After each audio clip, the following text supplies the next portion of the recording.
Je m'appelle Michel Zélé, je suis ingénieur statisticien en retraite. Je vis aux États-Unis et j'ai travaillé pendant longtemps dans l'administration. J'ai travaillé pendant longtemps dans l'administration au Cameroun, au ministère des Travaux publics, où j'ai exercé pendant plus de 18 ans. Et j'avais marre de ce régime ce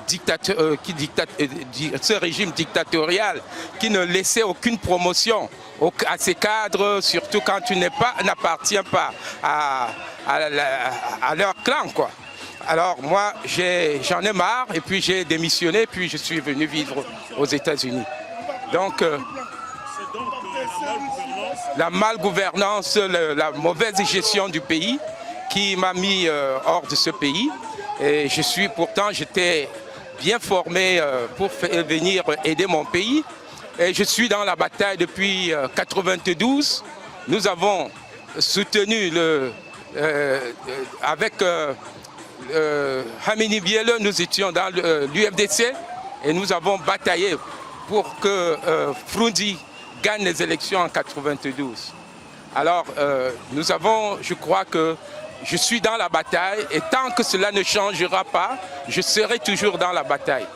Et j'ai vécu une enfance, comme disait tantôt quelqu'un tout à l'heure, où j'ai vu les Français. Je suis ici parce que je suis vraiment à bloc contre les Français parce que j'ai vu ces Français, l'armée française, quand nous étions peut-être à l'âge de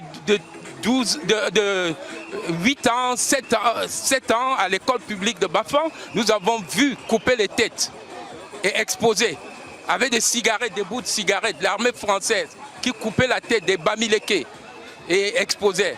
Alors toutes ces choses-là, ça nous a traumatisés dès l'enfance. On a vu brûler les villages comme on le fait actuellement dans le sud-ouest, dans le nord-ouest. C'est le même traitement qui a été fait chez les Bamileke qu'on est en train aujourd'hui de faire. Et nous en avons marre. Nous ne pouvons pas accepter cela. Et nous disons que enough pour ce régime supporté par la France qui essaye toujours de nous maintenir dans cette situation qui nous avilit et qui nous rend vraiment comme des sous-hommes. Nous ne voulons plus cela. Nous en avons marre. Et je crois que cette bataille, nous allons aller jusqu'au bout. Et jusqu'à ce que M. Biya, qui est ce pion, il nous a dit qu'il était le meilleur élève de la France. Nous voulons que ce meilleur élève nous fiche la paix et qu'il laisse les Camerounais, les patriotes, les nationalistes, gérer le pays et l'amener et le sortir de ce sous-développement. On a honte quand on voit les routes au Cameroun.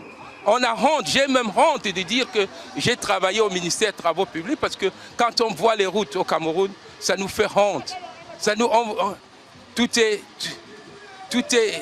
dégueulasse. Les routes sont comme des morceaux de biscuits cassés. Des morceaux de biscuits cassés partout au Cameroun, même en pleine capitale. Alors, il y a la poussière partout. Dans les provinces, ne parlons plus des provinces. Dernièrement, on a vu les routes au nord, c'était vraiment dégueulasse. Alors, nous croyons que nous avons besoin maintenant d'une autre génération de Camerounais qui peuvent apporter le développement dans notre pays. Cette classe, ces gens ont montré leur incapacité totale. Merci. Merci à GMTV+. Continuez de donner la parole à ceux à qui on la refuse.